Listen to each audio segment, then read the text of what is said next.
July the 10th, 2026. And the footage CENTCOM released is not something you watch once and move on from. Fireballs erupting across Iranian coastlines. 2,000-pound GBU-31 joint direct attack munitions detonating against military installations with enough force that the shockwave is visible from the targeting camera. Coastal radar batteries disappearing in columns of smoke. Ballistic missile launchers, the kind Iran has used for months to threaten commercial shipping through the world's most critical maritime choke point, being reduced to fragments. 170 confirmed Iranian military targets. 48 hours. 2 consecutive nights of sustained, precision, coordinated strikes that represent the most consequential military exchange in the Middle East since the early days of this conflict first began escalating. This is not a warning shot. This is not a signal. This is what it looks like when the United States military stops holding the full weight of its forward deployed strike architecture in reserve and begins putting it to work methodically, geographically, and at scale. But let's back all the way up, because to understand what CENTCOM just executed across the Iranian coastline and why the specific targets selected, the specific weapons employed, and the specific ports and naval installations destroyed carry strategic implications that go far beyond the raw number of sites hit. You need to understand the sequence of events that made the last 48 hours not just inevitable, but overdue. For months, the framework governing American restraint in this conflict rested on a specific threshold. Iran had agreed, at the negotiating table, through intermediaries in the context of multiple rounds of diplomatic engagement, to stop targeting commercial shipping through the Strait of Hormuz. That agreement, fragile and frequently tested as it was, represented the minimum viable condition for American strategic patience. As long as the shipping lanes remained open, as long as civilian vessels were not being struck, there was a diplomatic runway to operate on. There was a framework, however tenuous, that the international community could point to as evidence that confrontation could be managed short of full military escalation. On July 7th, Iran walked off that runway entirely. 3 commercial vessels, 5 confirmed drone and missile strikes across all 3 ships. Iranian state media ran its standard institutional denial. The ships had ignored warnings, no official claim of responsibility, the standard language of a state actor that wants the capability to project violence without the accountability of ownership. But the identity of the attacker was not in question to anyone with access to the operational picture.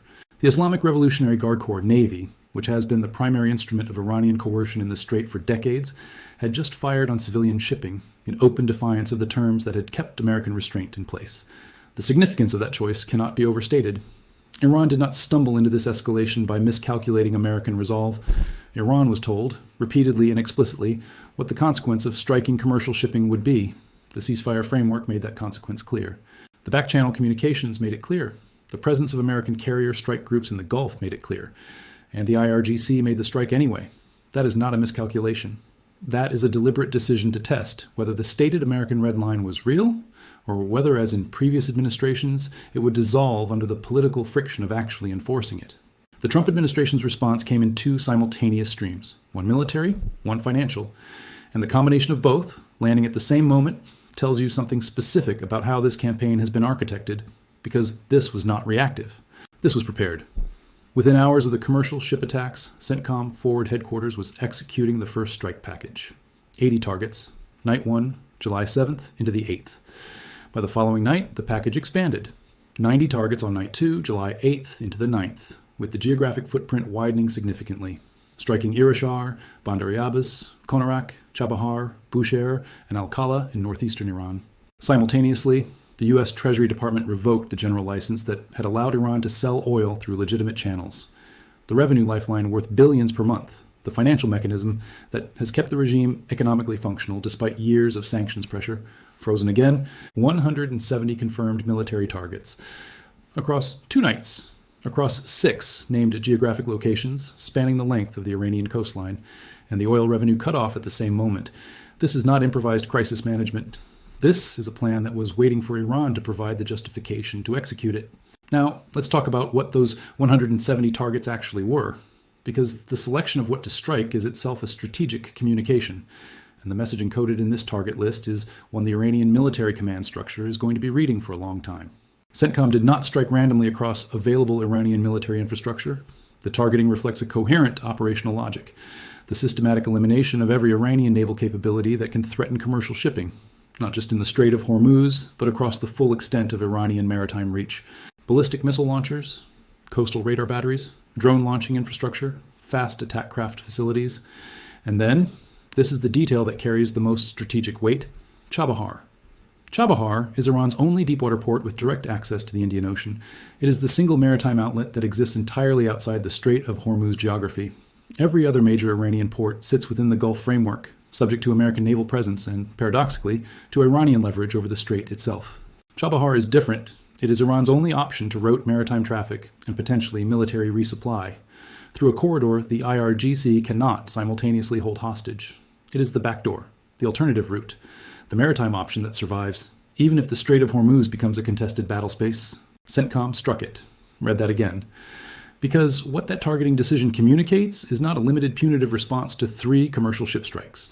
It communicates a comprehensive intent to eliminate every Iranian naval option, one coastline city at a time, until the Islamic Republic has no maritime military capability of any significance remaining anywhere on its borders. That is not deterrence. That is disarmament. There's a specific strategic logic to destroying Chabahar that extends beyond its immediate naval value. For years, Iran has maintained the argument, in international forums, in diplomatic back channels, in communications with potential mediators, that any sustained military campaign against it would produce consequences cascading far beyond the bilateral confrontation. Specifically, that disruption of Iranian maritime capacity would force third-party nations dependent on Iranian transshipment routes to pressure Washington for restraint. Chabahar was the economic mechanism underpinning that argument, a port positioning Iran as a hub connecting landlocked states to global maritime commerce outside the Strait of Hormuz entirely. When CENTCOM struck Chabahar, it removed that leverage simultaneously with the military capability it housed. The message was not only to the IRGC commanders running fast attack craft out of Gulf ports, it was to every third-party government that had been calculating whether Iranian maritime disruption might pull them into the political orbit of demanding American restraint. CENTCOM's answer to that calculation was a 2,000-pound bomb. The alternative port does not exist anymore. The geographic fallback is gone. There is no Iranian maritime corridor that now exists outside the operational reach of the strike packages that have been executing for 48 hours. Now, let's talk about how this was done, because the platforms and the weapons employed in these 170 strikes are themselves a message, and one that every IRGC commander with any understanding of air power is currently absorbing in real time. The backbone of these precision strike operations appears to be the F-15E Strike Eagle. 2 engines, 2 seats, built from the airframe up to penetrate defended airspace at high speed and low altitude, and deliver ordnance with the kind of precision that turns a specific military asset into rubble while leaving surrounding structures intact. In the context of these strikes, the F-15E is carrying 2 primary weapon configurations. The GBU-31, a 2,000-pound joint direct attack munition, the weapon visible in the CENTCOM target footage, the one producing the fireballs that eliminate hardened targets and reinforced military infrastructure in a single detonation. And the GBU-38, the 500-pound variant, for targets where precision matters more than raw destructive yield. Communications nodes, radar installations, specific components of a naval base where collateral damage constraints apply. The GBU-31 against a ballistic missile launcher is not a precision weapon in the conventional sense. It is a statement. 2,000 pounds of high explosive hitting a missile launcher tells every IRGC officer watching the aftermath exactly what the American military's calculus has shifted to. We are not suppressing your capability, we are eliminating it. Alongside the F-15E, the F-16CJ Wild Weasel fills a role that is critical but less understood in public discussion. The Wild Weasel mission, suppression of enemy air defenses in military terminology, is the job of finding active radar emissions from Iranian surface-to-air missile batteries, locking onto those emissions, and destroying the radar before it can cue a missile that threatens the strike package. The F-16CJ does this by essentially advertising itself to Iranian radar systems, allowing the radar to lock on, and then firing an anti-radiation missile that follows the radar beam back to its source. It is a high-risk, high-skill mission that requires the pilot to understand that the radar looking at him is precisely what he needs it to do. The Wild Weasel has to be seen to be effective. That requires a particular kind of operational discipline. Against Iranian coastal radar batteries, the targets visible in the CENTCOM footage being struck along the coastline, the Wild Weasel would have been operating in exactly this mode. Finding the radar, locking it, destroying it before it could provide targeting data to Iranian defensive systems.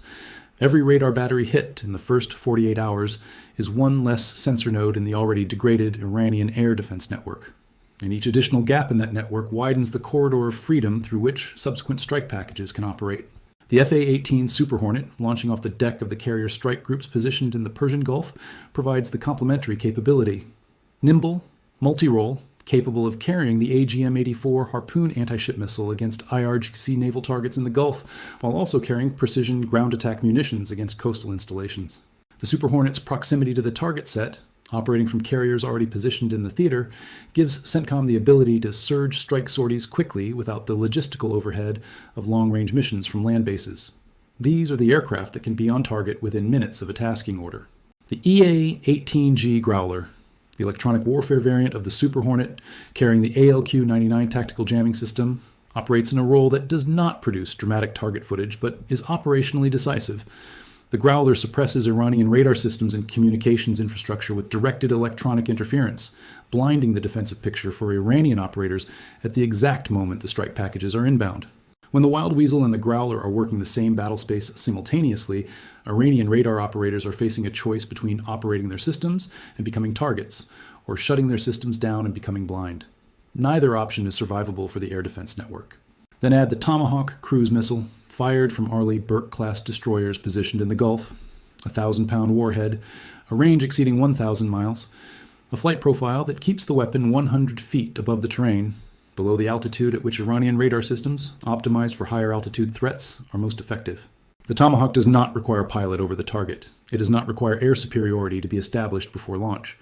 It flies autonomously from the surface of the Gulf to a GPS-designated point on the Iranian coastline, and it delivers its payload with accuracy measured in single-digit meters. Against static targets, radar installations, command facilities, missile launcher sites, the Tomahawk is a near-perfect weapon. And it can be fired in large salvos simultaneously, overwhelming any point defense capability an adversary might retain. Finally, the MQ-9 Reaper, unmanned, persistent, able to loiter over a target area for hours and engage fast-moving small naval targets like the IRGC's fleet of fast attack craft with Hellfire missiles. The MQ-9 is the weapon that makes Iranian naval harassment of commercial shipping in the Strait operationally unsustainable. A fast attack boat that approaches a commercial vessel under the coverage of MQ-9 patrols is a fast attack boat that will be identified, tracked, and engaged before it reaches its target. The footage from CENTCOM includes what appears to be drone launch infrastructure on runways near Chabahar being struck, the capability that Iran has used to deploy Shahed kamikaze drones against commercial shipping now being systematically dismantled from the air. The operational architecture of these strikes: F-15E finds the target, F-16CJ Wild Weasel neutralizes the radar, Super Hornet closes the engagement loop, Growler suppresses the electronic picture, Tomahawks strike-hardened static targets simultaneously, MQ-9s pick off naval fast movers, represents a fully integrated multi-platform strike architecture that Iran has no coherent answer to. Every component of the package addresses a specific dimension of Iranian defensive capacity. Remove any one element, and the others become more vulnerable. With all of them operating together, the defensive task facing an IRGC commander on the ground is not difficult.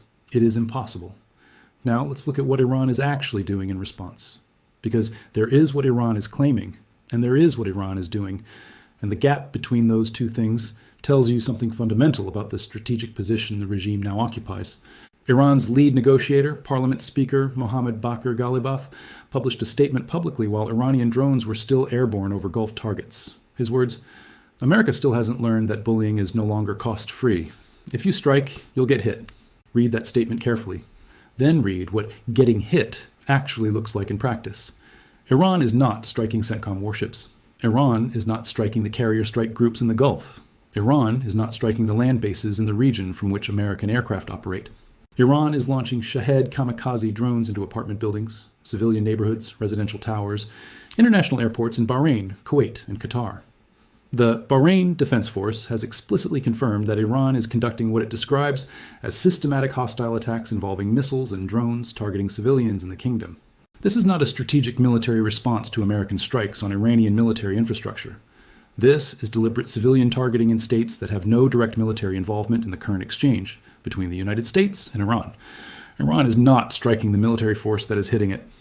It is striking the neighbors of that force, the third-party countries that host American logistics and support infrastructure, in the hope that civilian casualties and regional destabilization will create political pressure for a ceasefire before the military degradation reaches a point of no return. This is the doctrine of a state actor that cannot respond symmetrically, and has therefore decided to inflict asymmetric civilian pain on anyone within reach. And it is the doctrine, as has been documented extensively over 4 decades, that Iran has taught to every proxy force it has built and funded across the region. The IRGC taught Hezbollah this doctrine. It taught Hamas this doctrine. It taught the Houthi movement this doctrine. Now, facing the consequences of those 40 years of proxy investment, it is applying the same doctrine directly, using the same techniques it exported to others, against the Gulf states that have historically hosted American military presence. The regime's spokespeople are simultaneously calling it a military response to military provocations. The Bahrain Defense Force's confirmation says otherwise. But here is what makes this response pattern more significant than even the immediate civilian harm it is causing. While Shahed drones are hitting apartment buildings in Bahrain, Iranian negotiators are calling the United States, calling Air Force One directly, asking for a deal. Ghalibaf is posting public warnings on social media while simultaneously, according to confirmed reporting from Trump's own statements on board Air Force One, someone on the Iranian side is reaching out through back channels with urgent requests to talk.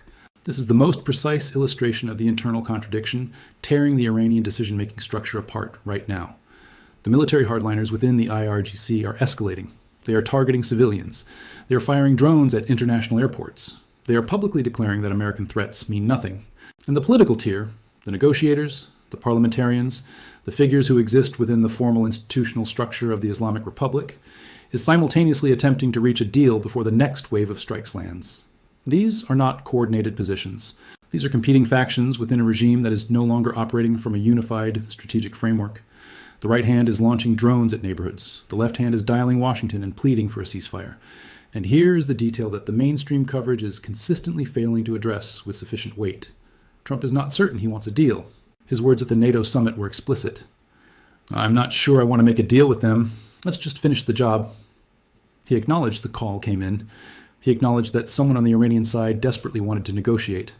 And he left the door open, not wide open, but cracked, while simultaneously allowing CENTCOM to expand the second night's strike package from 80 to 90 targets.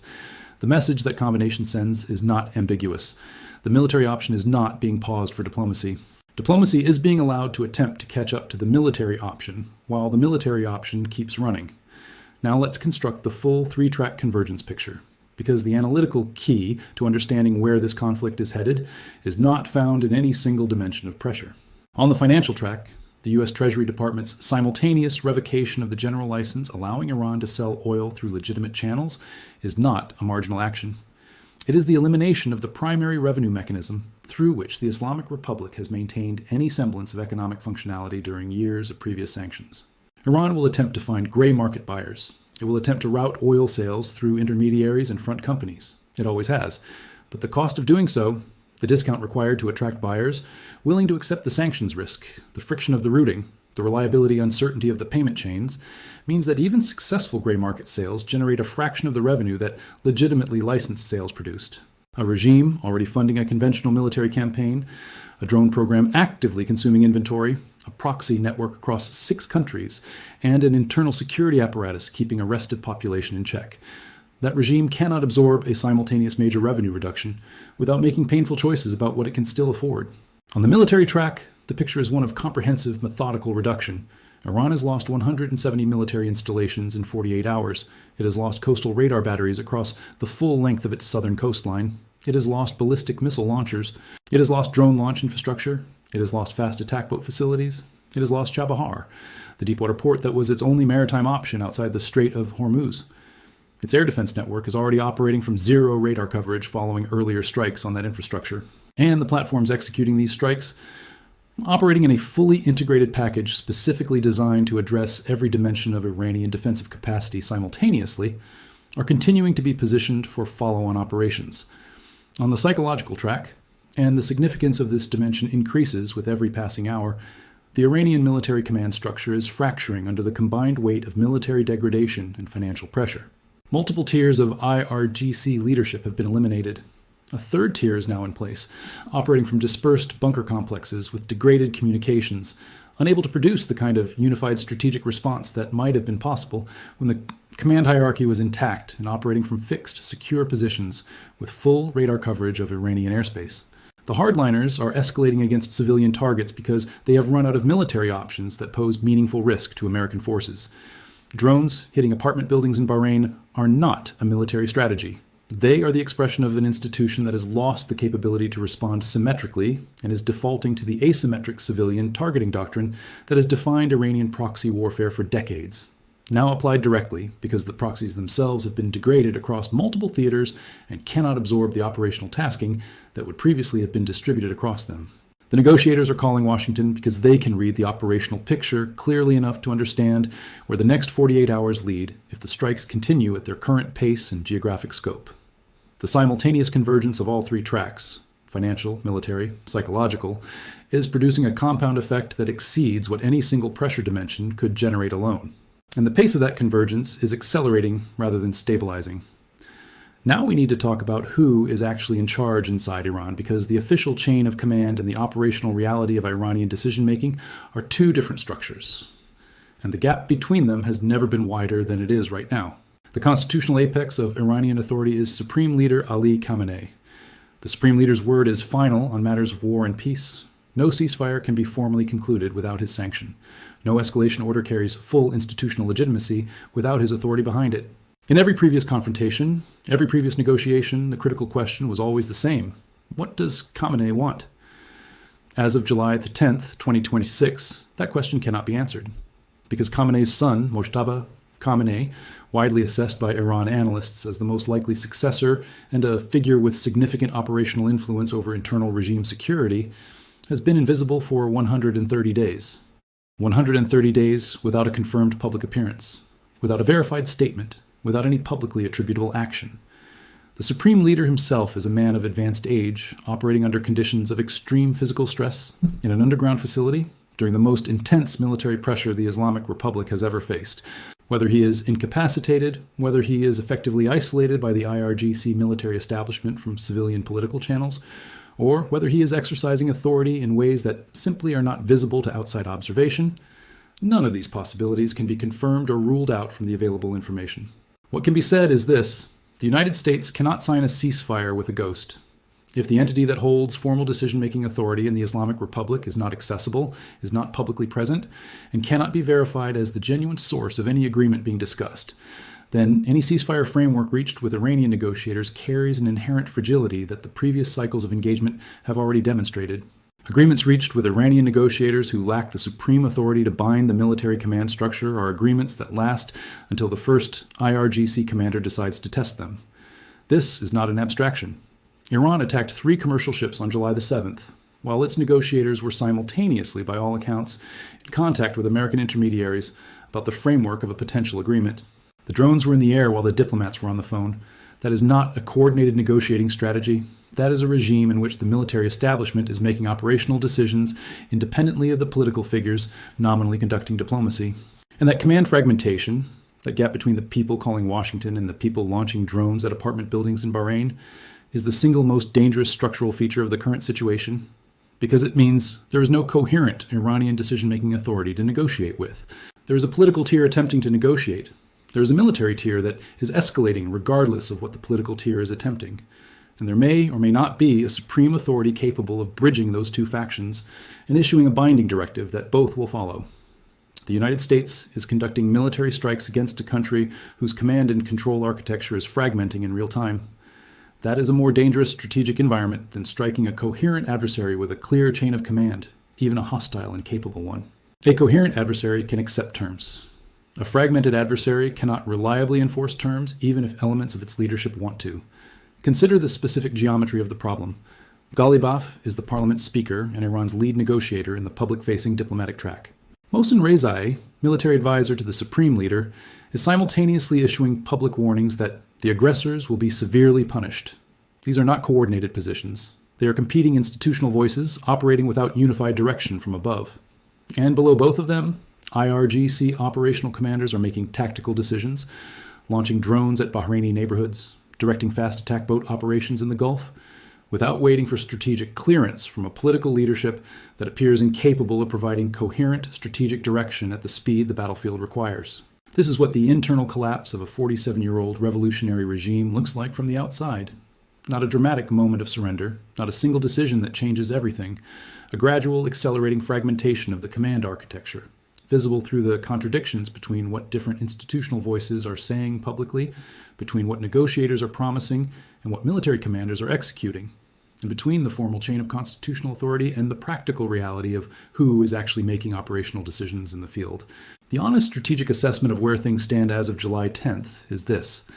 The momentum of the military campaign is decisively on the American side, and the gap between American and Iranian military capability in the current operational environment is wider than it has been at any point in the 47-year history of the confrontation between these two states. 170 confirmed targets over 48 hours represents an operational tempo that Iran cannot absorb indefinitely without running out of the military infrastructure required to threaten either American forces or regional civilian targets.